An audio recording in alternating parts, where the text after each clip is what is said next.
Okay, so this is the Rugby Road Cycling Club 10 mile TT.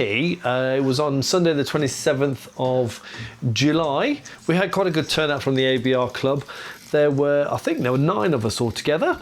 Now this is my first 10 mile time trial I've done in 30 odd years. I did a 5 mile a few years back, which was okay. But this one was the first one I've done in 30 odd years, and I was a little bit nervous. I wasn't quite sure what to expect. It was on my normal road bike.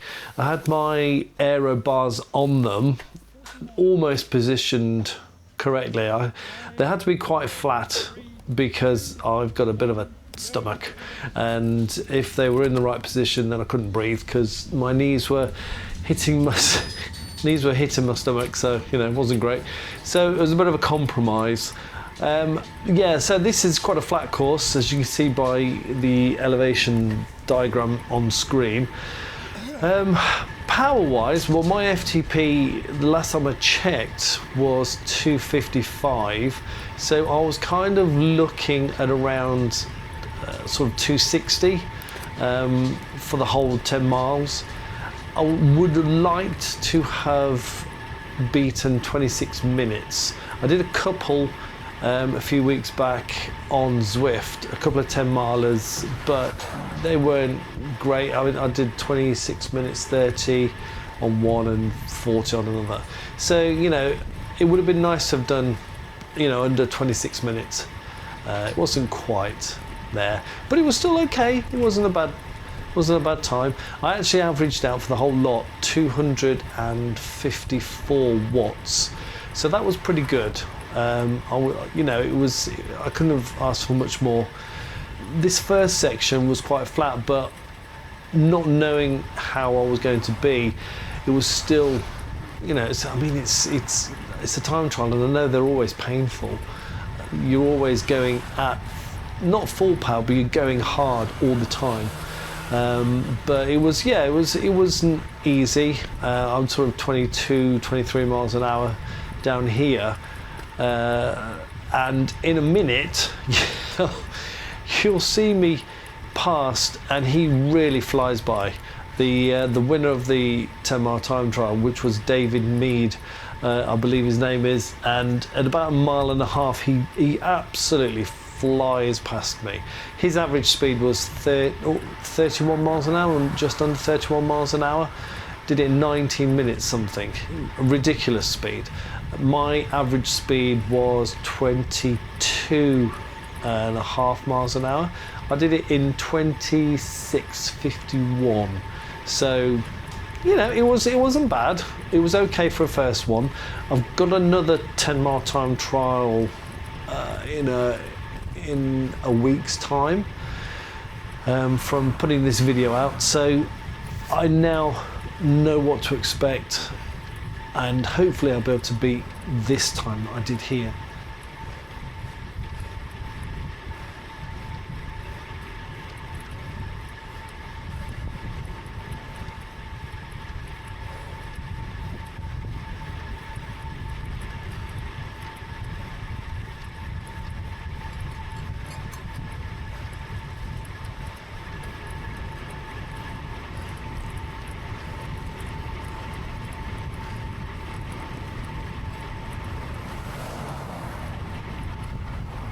But as far as the course goes, I mean, it's actually a very good course. Like I said, it's pretty flat. This is the straight mile that I've been on numerous occasions, but when I was a lot younger. So we're 1.3 miles in about 0.2 of a mile. David Mead is going to shoot past me, so watch out for that. As far as my cadence goes, I'll try to stick at around sort of 85, which is quite quick for me. I'm a bit of a slow cadence guy. I tend to do sort of 75s. So I wanted to try and do, sort of 85, that sort of target.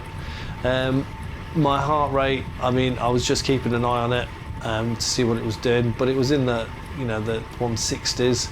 My max heart rate is 185, so there he goes. There goes David Mead. He was the winner, and he made me look as if I was just sort of standing still on the side of the road. Absolutely flew by. I don't know how he does it. Just out of interest, his power for the 10 miles was, I think, 366. Just crazy. I mean, absolutely crazy power. But yeah, you know, he's really good. Yeah, so my heart rate, you know, I kept an eye on it, and it was basically I was looking at the power. It's all about the power. There's no point trying to go at 26 miles an hour if your power's up at 300 watts and you can't do it for very long. So, you know, it just wouldn't work. So I was very conscious about keeping my power around the 250 mark, because I knew then I would be able to do that for the full mile, the full 10 miles, I should say. But yeah, it was kind of good. I liked it. I enjoyed it. I managed for the first time to actually stay in position on my bars every time I did it on Zwift, because I've been practicing with the bars on Zwift for the last couple of weeks, and I wasn't able to stay in position for more than sort of 5 minutes at a time, because it was just a strange position. But here I was able to do it for the whole lot, which was really good. So we're sort of approaching the junction now and coming up to the A45. This section was again really quick. I mean, it's all pretty much flat for the first, I don't know, 8 miles, 9 miles. It's only the last mile that really goes uphill, and so you've got to save a little bit for the last mile. There's a couple of kickers in between, but they're not too bad, not overly brutal.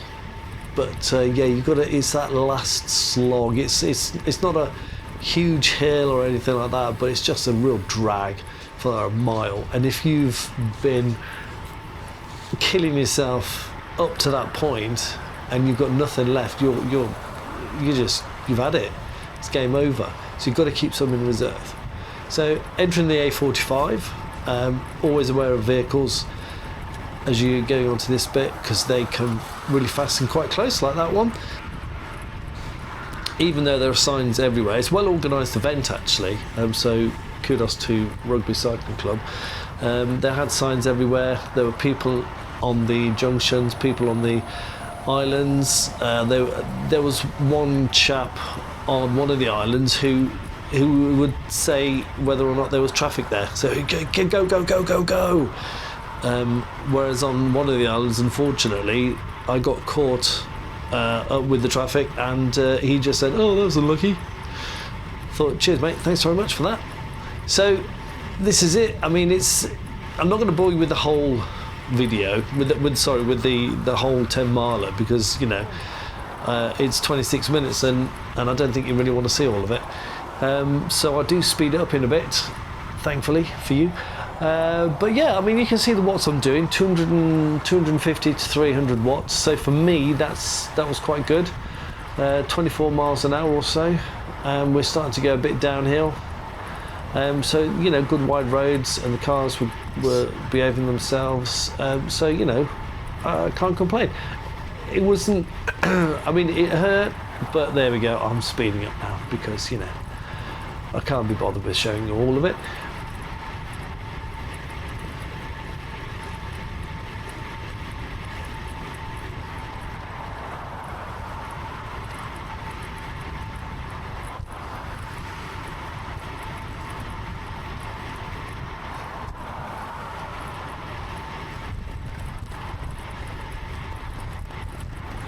I've got another 10 miler next week. I'm not sure what the date is, but like I said, now I've done this one, I'll know how to sort of approach it a bit better. And on that one, I would like to very much beat 26 minutes. That will be my goal. 26 minutes to beat that. That would be good. Now this is the island where the guy goes, yeah, go, and there he is. Bless him. Thank you very much. And I follow this car on my right, blue, and I'm looking in the passenger window, and we're sort of hitting 30 miles an hour, and I'm thinking, yeah, this is cool. This is quite good. So that was a highlight. We're going downhill as well.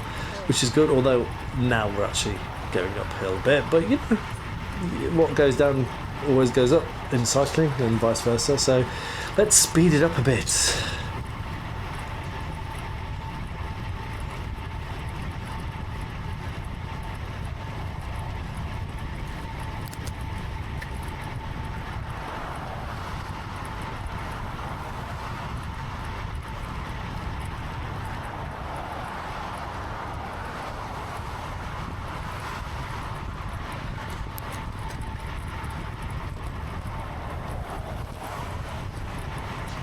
So this section we're coming up to now, there's an island here, and just after the island we got this sort of little kicker of a hill. I mean, it's not a big hill, it's just a bit of a rise, but yeah, it's quite painful when, thank you very much, yes, you've got the sign telling me where to go. Quite painful when you've been doing a time trial. My heart rate again around 165. Speed wise, you know, you can see 27 miles an hour, so it's not going too badly. What happened, and it'll show you later on, is that I was actually doing really well on this time trial. We're at the 9 mile mark. I actually averaged out 23.5 miles an hour, which I was really happy with. Unfortunately, on the last or the second to last island, I got caught up with traffic, and this is one where that chap goes, "Oh, that's unlucky," and I'm like, "Thanks, mate, cheers." And it just completely ruined my rhythm. I had to almost stop, and then I just couldn't get going again. And this was on the uphill drag. It was just, it was really painful, mentally, and obviously physically as well. And it was really disappointing. So I went from 23.5 miles an hour down to 22.5 miles an hour. I lost 1 mile an hour on the last mile, so I was a bit gutted with that, but still, you know, better than, well, not better than I thought I was going to do. It's still a good time trial for me, let's say. So here I am cruising along, 22 miles an hour. We're about to turn left off the A45 and then come back on ourselves, so I'll let you enjoy this. Yeah, there we go, speeding up.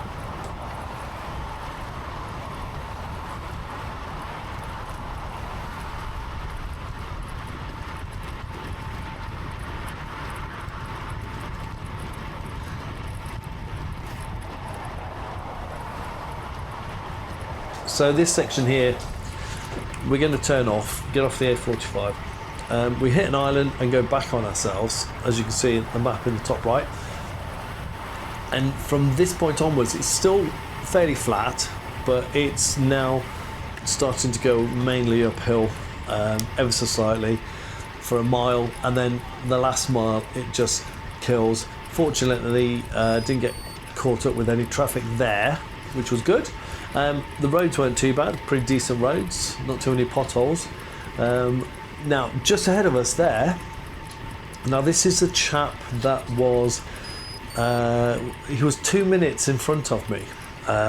So I was actually catching someone, which was really good. So I only got caught once by the winner, and I caught one person, which is this guy. And to be fair, he's on a road bike.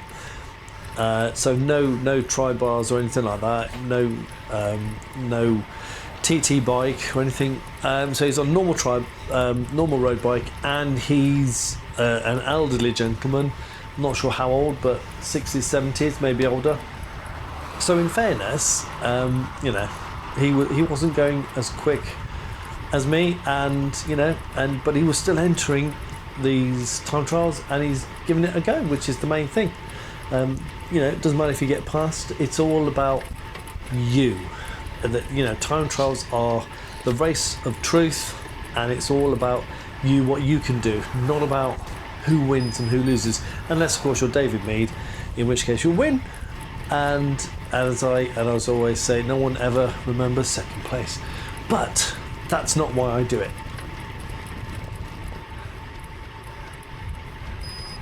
So here I come, catching this chap up, and I'm thinking to myself, yes, this is good. He may be twice my age, but every win's a win, you know. Bless him. You go, mate. But remembering that although I'm on a road bike, I've got my tri-bars on. So it does make a massive, massive difference. Having those tri-bars on really is, I mean, bang for your buck. It's the best thing you can do for your bike to improve your time trials.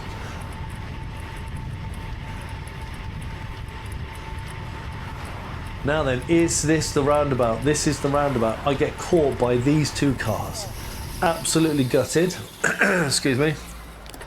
I slowed down to 8 miles an hour. This is the guy. Oh, sorry about that. Yeah, cheers, mate.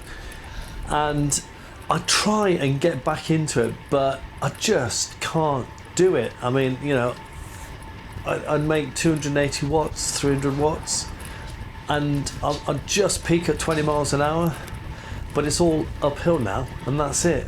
It's gone.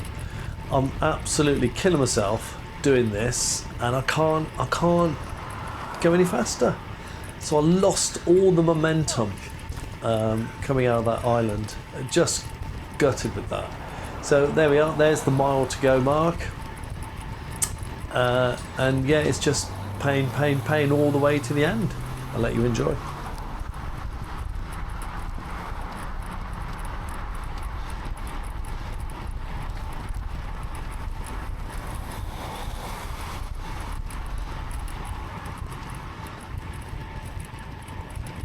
Now I'm trying to pull it out of the bag here. My heart rate's gone up to 170, but I'm at 15 miles an hour going uphill. It's just not happening. It's not happening. My power's 280. I'm dying. I'm dying 7 deaths, maybe 8, possibly 9. But it's just very, very unpleasant. I think these are the times where you need to look deep within yourself and bring those inner demons out and just give it beans, or grab a bag and throw up in it. It's one or the other. I had a bag just in case, but it was just hateful, this bit. But you know, what can you do?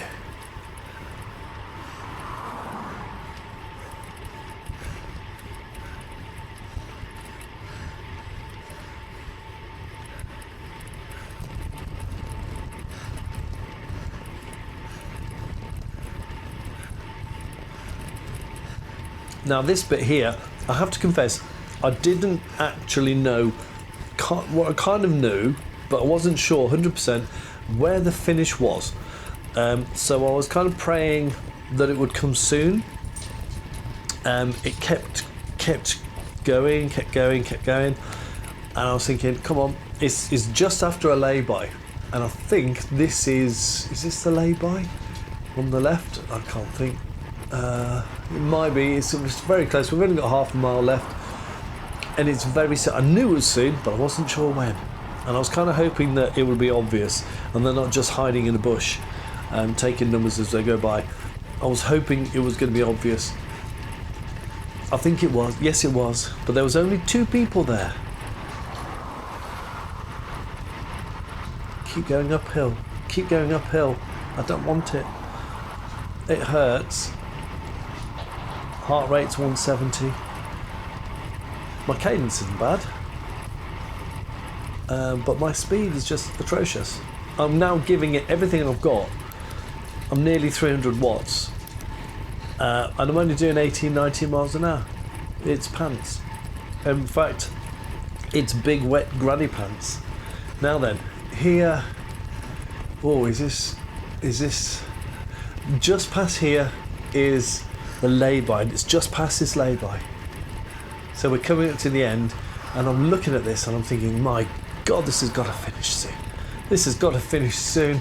And I'm not sure where it is, but just keep going, and then I can spot someone on the left-hand side and think, is that it? Is that it? Oh God, please, let it be it. And I'm just looking, and I'm squinting to see if it's someone there, and oh, thank God it is, yes. And that's it, we finished. Thank God. I shout out my number so they knew who I was, and the pain was over.